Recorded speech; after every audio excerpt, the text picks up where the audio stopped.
Hello beginner dragons, this is Mr. Van and today is going to be the second video of this month. So this is the second video of week 5 and today we are going to go over our physical and mental goal. Hopefully this time will be shorter than what we did on Monday, and then we're going to do a warm-up and then we are going to move on to doing our I don't want any trouble. So first things first, what are our physical and mental goals? Well, our physical goal is intensity and our mental goal is modesty. Intensity is basically with our body and our face, how we show our emotions. So the example I gave on Monday, if I am slouched over, I'm crying, and I'm showing you how I'm sad, I don't have to say I'm sad, if that makes any sense. Another example would be something like if I was balling my hands into a fist and tensing up all my muscles and my eyebrows are pointed downwards. You can kind of tell just by the context of my body that I'm angry. And that can go with anything. If you're smiling, you're probably happy and not sad. If you're crying, then you're probably sad or angry and not happy.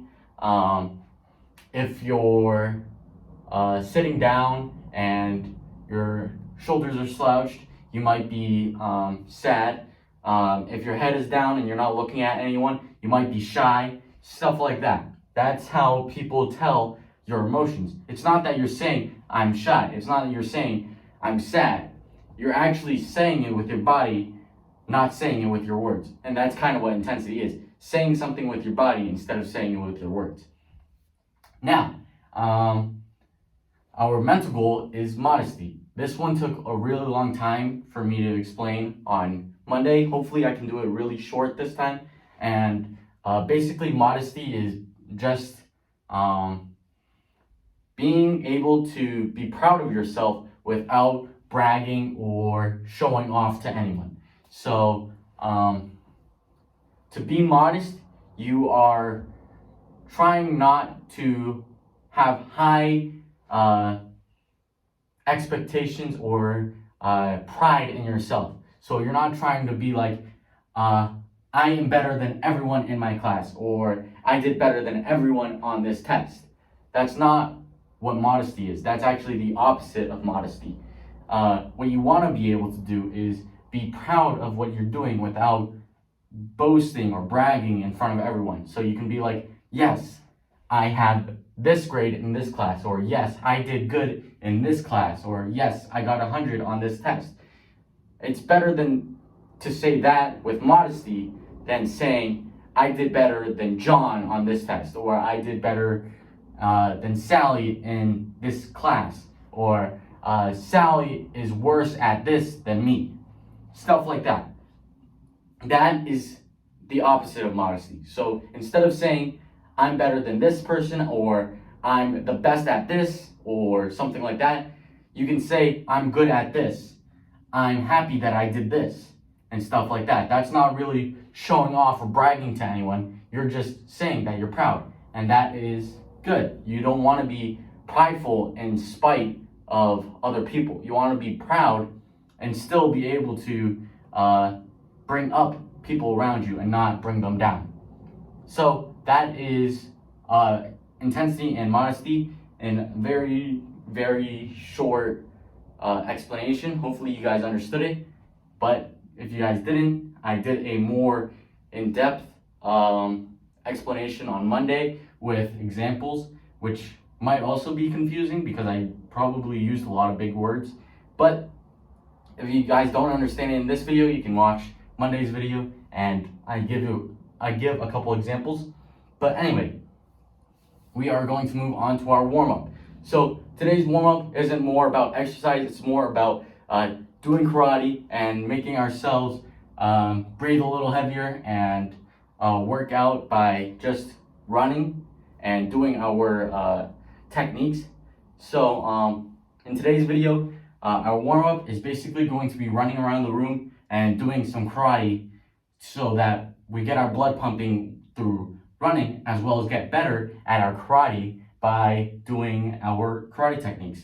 So what I want to do is I want to run from this wall to this wall, but I want you guys to run from one wall of your house to another wall. So I'm not saying to run from this wall to the back wall because that's a really short run. I can just put my hands there. But I want you guys to go from one end of the room to another end. I don't really have that much space because I can do this pretty much, but I'm gonna try and just run as if this was a really large space because I want you guys to run as if you have a really big amount of space. If you guys have a backyard that isn't full of snow that you guys can just run fence to fence to, that's absolutely perfect. But if you guys don't, you guys can go to your basement or to an empty room or somewhere that you won't break anything or run into anyone. That's actually perfect if you guys have something like that. But if you guys don't, you guys can have a small area like me, or if you guys have a large area that you guys can run in, that's even better. But if you guys don't have any of that, you guys can run in place for a couple seconds and then do some karate techniques.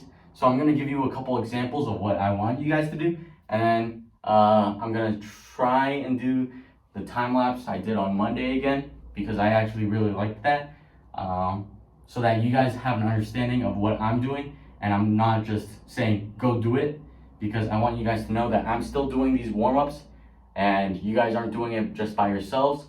So I want to be able to show you guys that I'm still doing the warm-ups with you, but I don't want this video to be too long. So basically what I want you guys to do is, like I said, start from one end of your room. So right here is one end, and you are going to run to another side of your room, which for me is going to be here. So an example would be like running here, and then I'm going to run back, so run. And then somewhere in my room, I'm going to do some karate techniques. And I want to do it in sets of 3. So instead of doing just back fist, I might want to do back fist punch, front kick, or pizza kick, side kick, X kick, or something like that. Again, this exercise is made so that you guys can practice your karate techniques. So don't be sloppy with your karate techniques. I don't want you to do this as a karate technique, because none of those were actually karate techniques. Those were just flopping my arms in the air and then throwing a random kick in the air so that I can just get it done with. I don't want you guys to go fast with it. I want you guys to practice it as if you were doing a form or an I don't want any trouble or fighting. I want you to practice it so that you guys can get good at it instead of being sloppy, and when you actually are going to be sparring as an advanced dragon or a beginner karate kid or a green belt, that you guys aren't just flopping your arms. I want you guys to have actual techniques. So practice those really well so that you guys have that practice, but I still want you guys to have your blood pumping. I want you guys to get warmed up. So when you guys are running, I want you guys to run pretty fast. I don't want you guys to run too fast to the point where you can't breathe, because that's not healthy. I want you guys to keep on breathing and stay hydrated, but I still want you guys to have that hard breath sort of breathing. So not too easy to breathe, but not impossible to breathe. So somewhere in the middle there where you feel like you guys are getting that nice, healthy exercise instead of, oh, this is too easy, or, oh, I can't breathe at all. And I'm going to do that time lapse. So I will see you guys after that.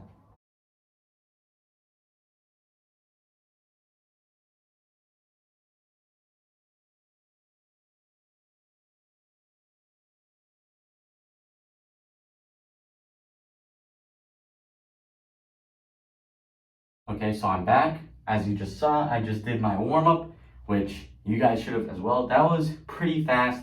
I think that the stretching would also help after that, because you just did some movements with your body that you might not be warmed up to yet because you just practiced doing these techniques without stretching. So maybe you should stretch before or after. It doesn't matter which one, because the stretching really does help so that you guys are loosened up for these techniques that you might not be able to do yet. Like one of my kicks, I used to be able to kick really high, and now I need to stretch before I can kick really high again. So you should stretch because then your muscles will be loosened up and you'll be able to kick or punch higher or stronger or faster because you're more loosened up. The warm-up was very fast. I did a lot of techniques. Some of them, if you notice, you guys don't know yet. I might have gotten carried away a little bit because I haven't done this stuff in a long time because of schoolwork. So I might have gotten a bit carried away, but you guys can do the same techniques over and over for that warm-up. You guys can do back fist punch, front kick, but I wanted to do a variety of stuff. You guys don't have to, but I wanted to. If you guys want to do techniques from previous cycles, like I don't think you're doing a pizza kick this cycle, but last cycle you did, or a side kick. I don't think you're doing a side kick this cycle, but last cycle you did a side kick. You guys can practice your side break falls. You guys can practice your axe kicks that you're not doing this cycle, but a couple cycles ago you did. Stuff like that. You guys can practice any technique that you want just to get better at it, as well as start sweating a little bit, so that when you guys actually do your form or do something, you'll be able to do it with no problems whatsoever. So after that, we are going to move on to our idle wind triple. So we put our feet together, we put our hands up, say idle wind triple. We get into our left guard stance. So our left foot is in front, our right foot is in the back. Like I always say, put your toe and your heel in a line with your target. So let's say my target is my camera. My toe and my heel are in one line with the camera. So once we get into our guard stance, we turn into a forward bow. So our toe and our heel are still in that same line with the target, but now we're basically turning our back foot so that our toes are pointed towards our target as well. So now after that, we do a up block chop. I'm not sure if the up block is open or closed, but I'm pretty sure it's closed, so that was my bad. So we're gonna get into our guard stance once more. We're gonna practice that one more time. Turn, up block chop. So that was pretty simple. Now we're going to go into a little more detail so that we have that technique a little more solid. So again, like last week, the up block and the chop are in sync, like our up block and punch, but this time it's gonna be an up block and a chop. So up block, chop, and if you can't do it in synchronicity right now, that's just a big word for together. If you can't do it together right now, practice it one at a time. So you can do up block, chop, up block, chop, up block, chop, until you feel confident enough to do it in one motion without really doing it out of sync. So that's one example of something that you might have trouble with, getting it in sync. That's perfectly normal. You guys can practice it one at a time. Up block, chop, up block, chop, up block, chop. Something else that I want to make sure that you guys know, when you guys are doing that chop, you guys are hitting with that little bone right here. That's a hard part, and you're hitting something that's probably going to be soft. And when you hit something that's soft with a hard thing, it's probably going to hurt a lot more. So you want to make sure that you're hitting with that part. So keep on practicing that chop with that. And when you do that chop, you want to make sure it comes from your ear and out towards your target. So up block, ear, chop. Up block, ear, chop. If you guys can do it in sync, you can do up block, chop, like that. Actually, the up block might be open hand. I'll have to check and I'll tell you guys next week. But yeah, it's probably open hand. Sorry about that. So up block, chop, up block, chop, coming from your ear, up block, chop, and if you guys can, do it in sync, chop, up block, chop, stuff like that.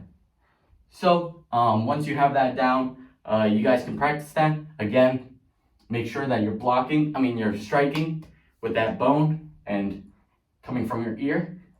You can also practice this on a pillow. Don't practice this on someone because if you hit something really hard with this and it's the right spot, it's really going to hurt someone. So don't try it on someone. Don't hit someone with this because you might hit something that's really sensitive, and if you hit something really hard with this, it's going to hurt a lot. So don't do that. But practice this on a pillow. Try and hit that pillow with that one bone and that hard spot so that you guys can actually get that strike down. Make sure it's coming from your ear. So up block, chop, stuff like that. You guys can also practice that up block, making sure that we're not blocking with our fingers. We're blocking with our bone, the same bone that we're chopping with.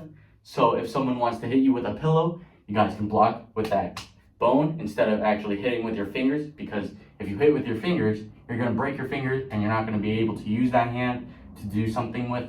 So like if you're a lefty, you can't write because you just broke your fingers. So make sure that you guys are blocking with that part instead of your fingers, because if you block with your fingers, it's going to hurt a lot. So I think that's all I have for you guys this week. And I will see you guys Monday. Bye.